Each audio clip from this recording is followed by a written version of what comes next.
Hello students, beginning for विकुंज में आपका स्वागत है। आज हम बात करने वाले हैं क्लास 10th सोशल साइंस के ऐसे 2 के सिलेबस ज्योग्राफी के, जिसमें कि chapter number 5 mineral and energy resources इस टाइम पे हमारा चल रहा है, जिससे रिलेटेड हमारी 3 वीडियोस हम पहले अपने चैनल पे अपलोड कर चुके हैं। अगर आपने वो अभी तक नहीं देखी है तो जाइए और चैनल को सब्सक्राइब कीजिए और सारी वीडियोस को देखिए, जिससे कि आपको चैप्टर कंप्लीटली अच्छे तरीके से समझ में आ सके। तो आज हम अपने वीडियो की शुरुआत करते हैं, जिसमें कि हम आज डिस्कस करने वाले हैं नॉन मेटालिक मिनरल्स के बारे में। यस, हम अपनी पिछली जो वीडियोस है उसमें बता चुके हैं मिनरल्स क्या होते हैं, मिनरल्स कहाँ से हमें मिलते हैं, दैट मीन्स उनकी अकरेंस कहाँ से है, ठीक है ना।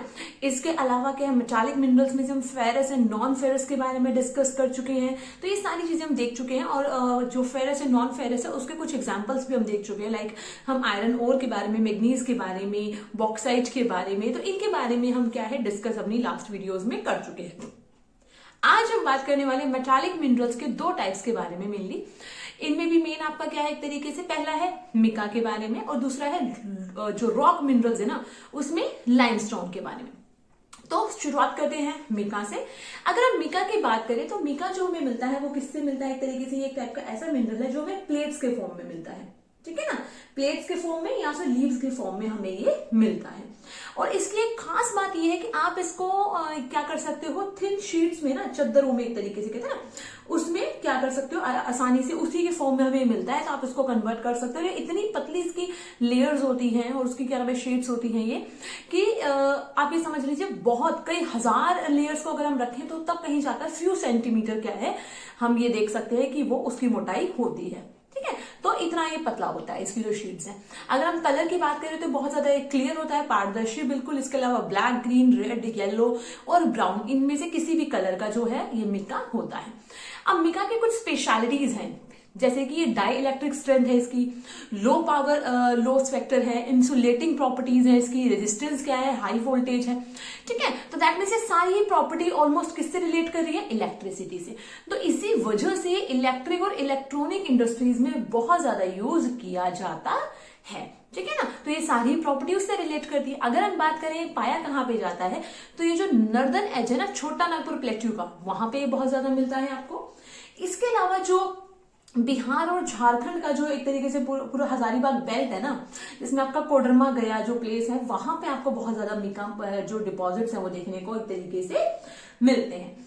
देन उसके अलावा राजस्थान में अजमेर में और आंध्र प्रदेश के निलोर में क्या है, आप ये कह सकते हो कि इंडिया के अंदर जो मिका है वो पाया जाता है, ठीक है। तो ये देखिए, जिसमें कि हम ये बता चुके हैं आपको कि जो मिका है उसके जो डिपॉजिट्स है बेसिकली कहाँ कहाँ पे हमें आपको मिल सकते हैं इंडिया में, उसकी हमने बात की। अब हम बात करें रॉक मिनरल्स में लाइमस्टोन की। लाइमस्टोन की अगर बात करें, जिसको हम चूना पत्थर भी कह देते हैं, ये क्या एक तरीके से जो चूना पत्थर है ये काफी सारी चीजों से, काफी सारी चट्टानों से मिलकर, जो चट्टानों में क्या है पाया जाता है, जिसमें कि आपका क्या है कैल्शियम कार्बोनेट्स और कैल्शियम एंड मैग्नीशियम कार्बोनेट सब इसमें क्या है तरीके से पाए जाते हैं। मेनली ये सेडिमेंट्री रॉक्स के द्वारा फॉर्म होता है, सेडिमेंट्री रॉक्स से बनता है जो लाइमस्टोन है, और इसकी इन्हीं प्रॉपर्टीज की वजह से इसको सीमेंट इंडस्ट्रीज और जो स्मेल्टिंग आयरन है, ब्लास्ट फर्नेस वगैरह जहां पे जो आयरन ओर है उसको पिघलाया जाता है, लोहे को पिघलाया जाता है ना, तो उन जगहों पर इसका बहुत ज्यादा यूज किया जाता है, ठीक है। मैं यहाँ पे आपको एक ग्राफिकल फॉर्म में पाई चार्ट में आपको दिखा रही हूँ कि सबसे ज्यादा जो लाइमस्टोन है वो इंडिया में कहाँ पाया जाता है। मैंने अपनी पिछली वीडियो में भी आपको पाई चार्ट दिखाए हैं, बहुत जरूरी होते हैं एग्जाम के पॉइंट ऑफ व्यू से। तो आप इसमें देख सकते हो 30% जो है ना लाइमस्टोन वो सिर्फ कर्नाटका से मिलता है, तो कर्नाटका बहुत बड़ा इसको कह सकते हो प्रोड्यूसिंग स्टेट है इसका। देन 20% आंध्र प्रदेश और 50% अदर स्टेट से हमें मिलता है, अकॉर्डिंग टू 2009 एंड 10 के अकॉर्डिंग, ठीक है, उसकी जो रिपोर्ट है उसके अनुसार। तो अब आप देख चुके हैं तो किस तरीके से क्या है आपका जो लाइमस्टोन है वो कहाँ पे आपकी सीमेंट इंडस्ट्रीज में क्या एक तरीके से as a raw material use किया जाता है, और कहाँ पे आयरन और स्मेल्टिंग जो ब्लास्ट फर्नेस होते हैं जहां पे लोहे को पिघलाया जाता है वहां पर भी इसका यूज किया जाता है। आई होप सो कि क्लियर होगा। अब हम बात करने वाले हैं क्या कि हम इतने सारे मिनरल्स की बात कर चुके हैं, ठीक है, माइनिंग की बात कर चुके हैं। इन मिनरल्स को माइन तो किया जाता है ना, निकाला जाता है, तो इनके कुछ हजार्डस इम्पैक्ट भी होते हैं, खतरनाक, क्योंकि जहां पर ये जो माइनर्स हैं वो काम करते हैं, जो क्या नाम है मिनरल्स को निकालते हैं, तो उनकी खुद की हेल्थ पे भी बहुत ज्यादा नेगेटिव इम्पैक्ट इसका पड़ता है। और इसके अलावा एनवायरमेंट के ऊपर भी इसका क्या है, एक तरीके से बहुत ज्यादा नेगेटिव इम्पैक्ट पड़ता है। तो उन्हीं के बारे में हम यहाँ पे बात करने वाले हैं कि किस तरीके से जो माइनिंग है उसका इम्पैक्ट पड़ता है माइनर्स की हेल्थ पे और एनवायरमेंट के ऊपर भी। अगर हम माइनर्स की हेल्थ की बात करें तो उनको पल्मोनरी डिजीज हो जाती है, जिसमें कि उनको सांस लेने में दिक्कत होने लग जाती है, उनकी सांस फूलने लग जाती है, ठीक है, क्यों? क्योंकि वहां पे बहुत ज्यादा डस्ट उड़ती है, ठीक है, बहुत ज्यादा फ्यूम्स वगैरह होते हैं ना, झाग वगैरह, तो ये सारी चीजें होती है जिसकी वजह से क्या उनको सांस लेने में दिक्कत होने लग जाती है, सांस से रिलेटेड, और इसी वजह से उनके जो लंग्स हैं वो भी कई बार खराब हो जाते हैं, ठीक है। तो ये बहुत बड़ा कारण है। इसके अलावा कई जगह पे हमने देखा है जो आपके जो माइंस होती है उनकी छतें गिर जाती हैं, ठीक है, उसके गिरने की वजह से वहां पे बहुत ज्यादा कह सकते हो पानी पानी हो जाता है, सैलाब बन जाता है बहुत ज्यादा।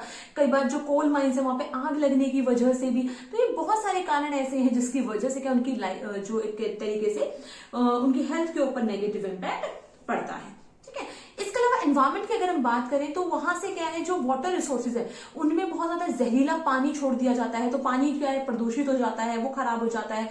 इसके अलावा जो भी जो माइनिंग एरियाज है वहां से बहुत ज्यादा वेस्ट है और जो स्लरी है उसको क्या है सीधा का सीधा क्या एक तरीके से वो लैंड डिग्रेडेशन में बहुत इंपॉर्टेंट रोल प्ले करता है।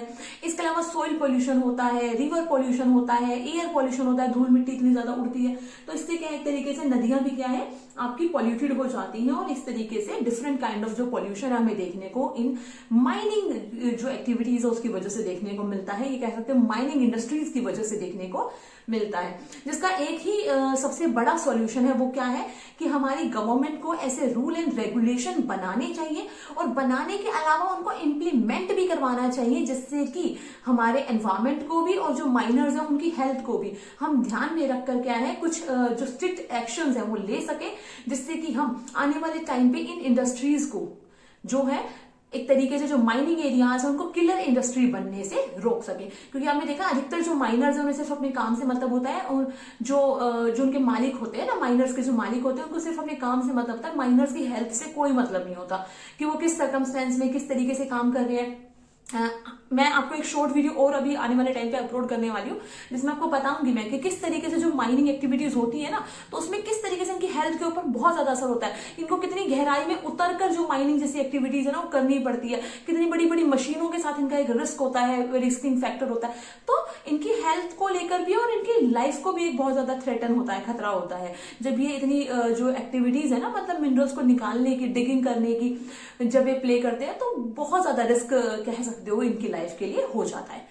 अब जो हम देखते हुए आए कि जो मिनरल्स हैं, फिर कोई भी चीज है जो भी हमें नेचर से बेसिकली मिल रही है, तो वो क्या है एक लिमिटेड अमाउंट में हमारे पास है, तो उसके लिए हमें क्या करना जरूरी है, इन मिनरल्स को भी कंजर्व करना जरूरी है, क्योंकि मिनरल्स भी तो हमारे पास एक लिमिटेड अमाउंट में है ना। तो अब हम बात करने वाले कंजर्वेशन ऑफ मिनरल्स के बारे में। क्यों?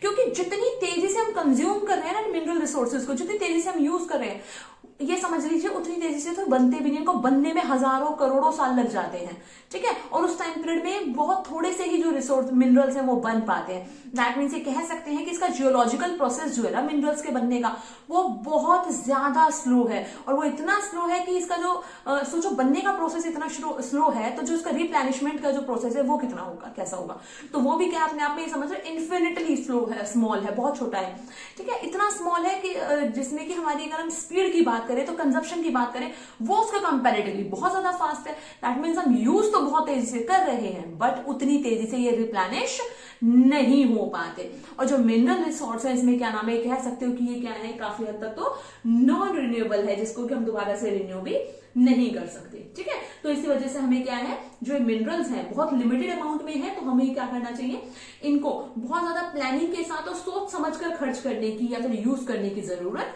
है। अगर हम लगातार ऐसे ही इनको यूज करते रहे तो एक स्टेज ऐसी आएगी कि जो मिनरल्स है वो खत्म हो जाएंगे, ठीक है। और इसके कुछ इंपैक्ट भी है, जैसे अगर हम कंटिन्यूड एक्सट्रैक्शन करते रहे ना मिनरल का, लगातार निकालते रहे, तो उससे क्या होता है, एक तरीके से उसकी कॉस्ट बढ़ जाती है। दूसरा, जितनी गहराई में हम जाते हैं ना मिनरल्स को निकालने के लिए, जितनी डेप्थ उसकी, एक तरीके से कहोगे कि बहुत ज्यादा गहराई में जाओगे तो उसकी जो क्वालिटी है वो उतनी ही डिक्रीज हो जाती है, मतलब मिनरल की क्वालिटी कम हो जाती है और डेप्थ बढ़ जाती है ना। तो उसके लिए खर्चा बढ़ जाएगा। तो सोचो हम खर्चा भी ज्यादा कर रहे हैं और क्वालिटी भी उतनी अच्छी नहीं है, तो ये क्या है, हमारे लिए सही नहीं है ना। तो इसके लिए हमें क्या चाहिए, एक प्लान और सस्टेनेबल मैनर में हमें क्या करना चाहिए, मिनरल्स का यूज करना चाहिए। हमें ऐसी इंप्रूव्ड टेक्नोलॉजी लानी चाहिए जिसमें कि हमें कम से कम जो लो ग्रेड जो ओर्स है ना उन पे हमारा खर्चा भी बहुत कम हो सके, है ना, हम कम से कम कॉस्ट में क्या कर सके, उनका यूज कर पाए, ठीक है। और इसके अलावा क्या है, जो मेटल्स हम यूज कर चुके हैं, कुछ ऐसे मिनरल्स हैं, जो कुछ ऐसे मेटल्स हैं, उनको हमें रिसाइकिल करना चाहिए, ठीक है ना, रिसाइकिल करके दोबारा से यूज करना चाहिए, जिससे कि हम क्या कर सकते हैं, जो स्क्रैप मेटल्स है ना उनको दोबारा से यूज कर पाए और बाकी जो मिनरल्स उनको बचा पाए, जिससे कि फ्यूचर में भी हम इनको एज अ रिसोर्स यूज कर पाए। तो इस तरीके से समझ में आया कि किस तरीके क्या है, क्यों हमें जो मिनरल्स उनको कंजर्व करने की नीड है। क्यों? क्योंकि फ्यूचर जनरेशन के लिए भी हमें इन मिनरल्स को बचा कर रखना है, जिससे कि फ्यूचर में भी हमारा डेवलपमेंट कॉन्टिन्यूसली चल पाए, ठीक है। तो कभी भी जब हम रिसोर्सेज का यूज करें, मिनरल्स का यूज करें, तो हमें बहुत ज्यादा ध्यान से उनको यूज करने की नीड होती है। तो यहाँ पे हमारा टॉपिक आज का खत्म होता है। आगे के टॉपिक हम अपनी नेक्स्ट वीडियो में डिस्कस करेंगे। आई होप सो कि वीडियो ये जो टॉपिक है आपको पसंद आया होगा और आपको टॉपिक अच्छे से समझ में आया होगा। तो वीडियो को लाइक करें, अपने दोस्तों के साथ शेयर करें और यस, चैनल को सब्सक्राइब करना ना भूलें और यस, बेल आइकन प्रेस जरूर करें, जिससे कि आपको टाइमली सारी वीडियोस का नोटिफिकेशन मिल सके और आप सारी वीडियोस को देख सकें और अपने जो अपना सिलेबस उसको अच्छे से प्रिपेयर कर पाए। So thanks for watching and good luck student.